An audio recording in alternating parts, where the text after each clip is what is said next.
Hey up everybody, my name's Joshua Morrison, director of Johnny Moz's Lessons in Confidence. Today I want to talk a little bit about time. There's 24 hours in a day, there's 7 days in a week, there's 52 weeks in a year, and most of us are alive for about 80 years. And realistically, if you're watching this, you've already been alive for between 15 and 30 of those years, so you've got somewhere between 65 and 50 years left, right? So how long is a year realistically? Where were you a year ago? What were you doing this time last year? Were you in a different place in your life, mentally or emotionally, physically? Have you moved house since then?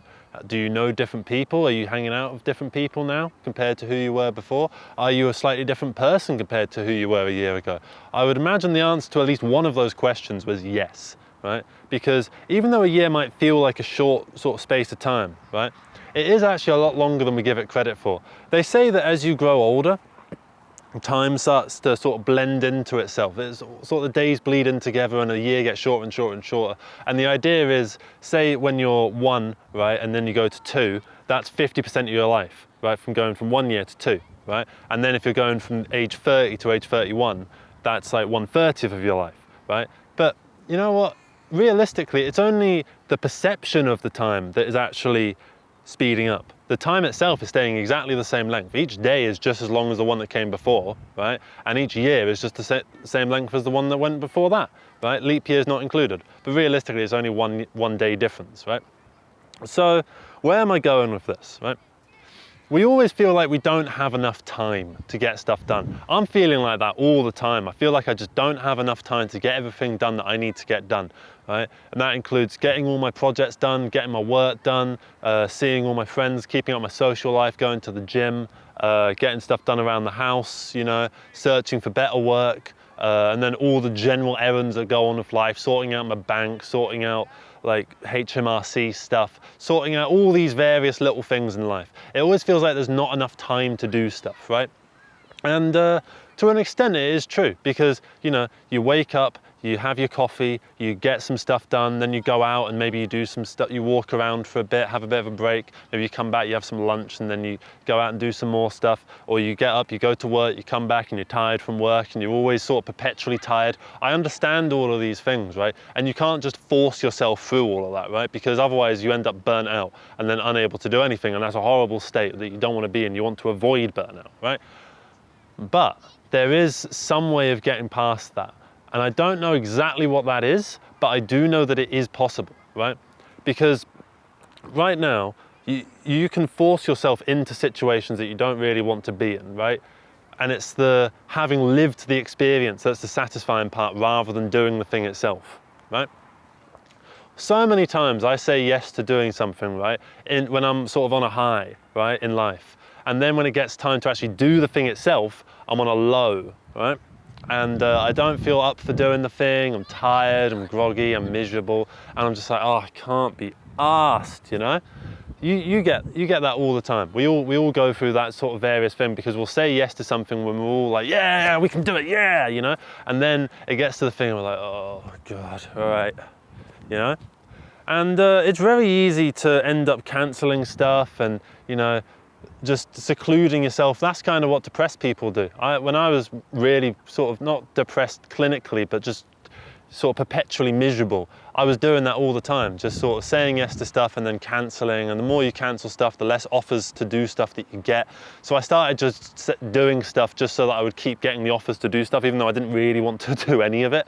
But looking back, right, I'm glad that I did all those things, right? When I was at my most utterly miserable, right, I had one mate who used to drag me out of the house to go to various open mics around West London. And at the time, I didn't really want to be at these things. I'd be at these things and like these open mics and at the pub, and I just wanted to go home, you know? I didn't want to be there. And then when I got home, I'd be like, oh, thank God, I'm finally fucking home, you know? But looking back, I look back on those experiences as a good, positive thing. It's not the doing of the thing necessarily that's the satisfying part. It's the having lived it. You never see someone who's lived a full life with loads of things going on and see them go, I wish I'd never done any of it. But you do see the opposite a lot. People who never did anything with their life who wish that they had done more, right?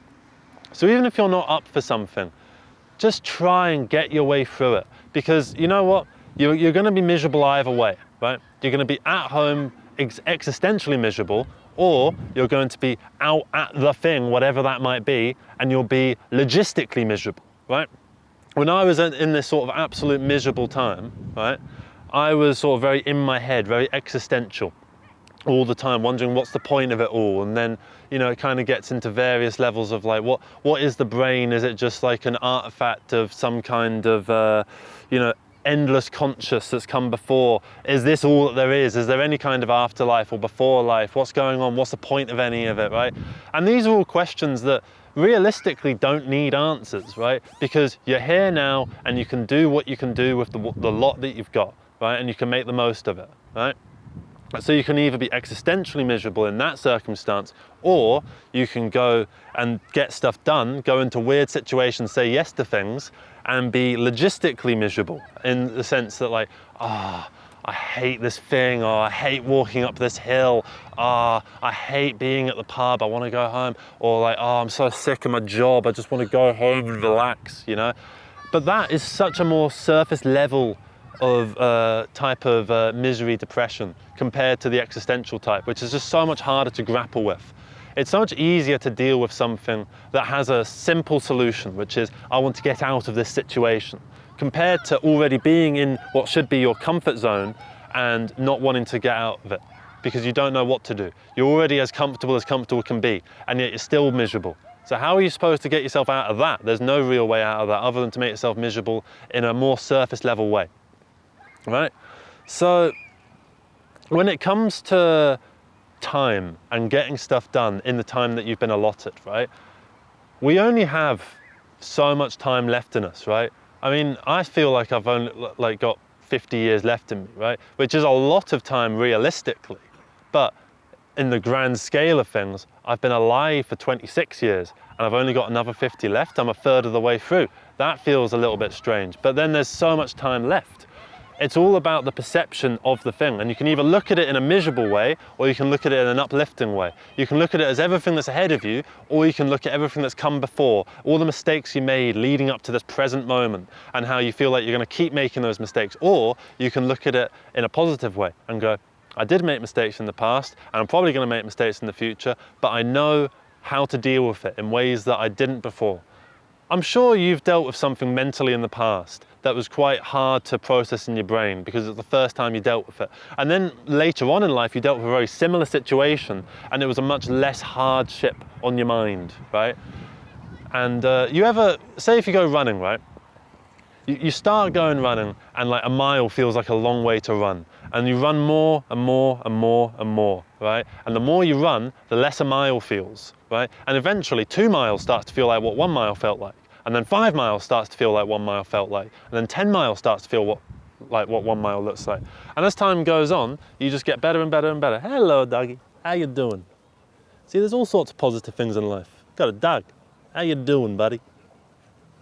So there's all sorts of positive things that can happen in your life. Like this. Hello. How are you? Oh, hello. It's all right. Oh, you're so cute. Go on, go back. Pink. Go on, Pink. Come on. Go on, Pink.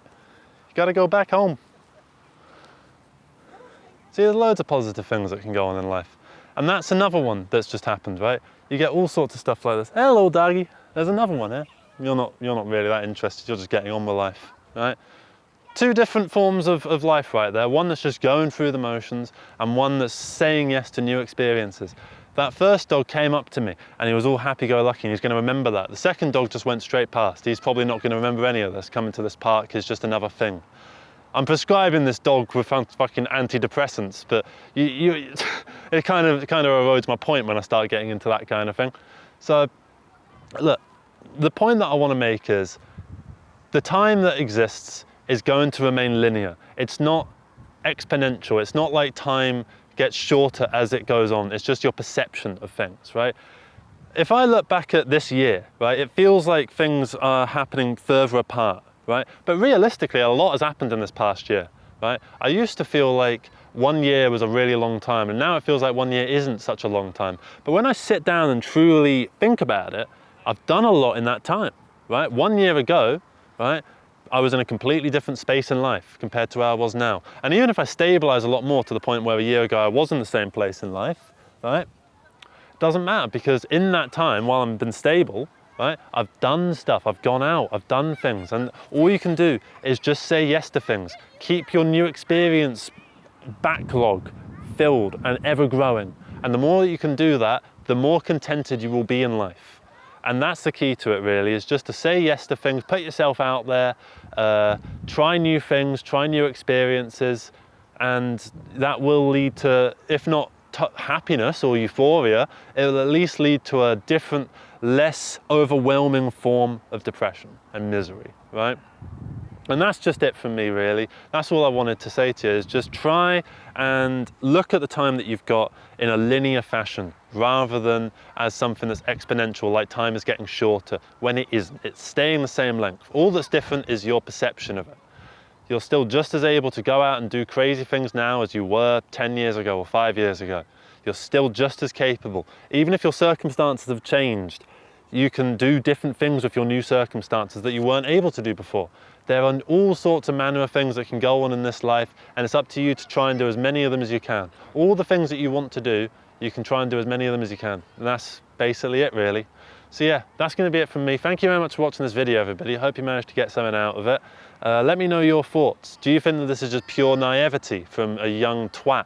Or do you think that maybe there's something in this? Are you maybe older and you know that this idea that times get shorter to be true? Do you know that to be true? And do you think that everything I've just said is complete bollocks? If so, let me know what your reasoning is for that. Why do you think that time is getting shorter? Do you think it's that like one to 2 years old thing is 50% of your life, and then say 50 to 51 is only like 2% of your life, right? It's kind of like that. Is that how you think of it? And is that actually true in any kind of real way? Or is it just purely perception? Let me know. And even if it is perception, that doesn't mean it's not legitimate, because you can't perceive it differently. You can just try and change your mindset, I guess. And you can always do that. I'm always changing my mindset, and I hope to always continue to do so. So yeah, that's going to be it from me. Thank you very much, everybody. Have a good one. Take care, and bye-bye.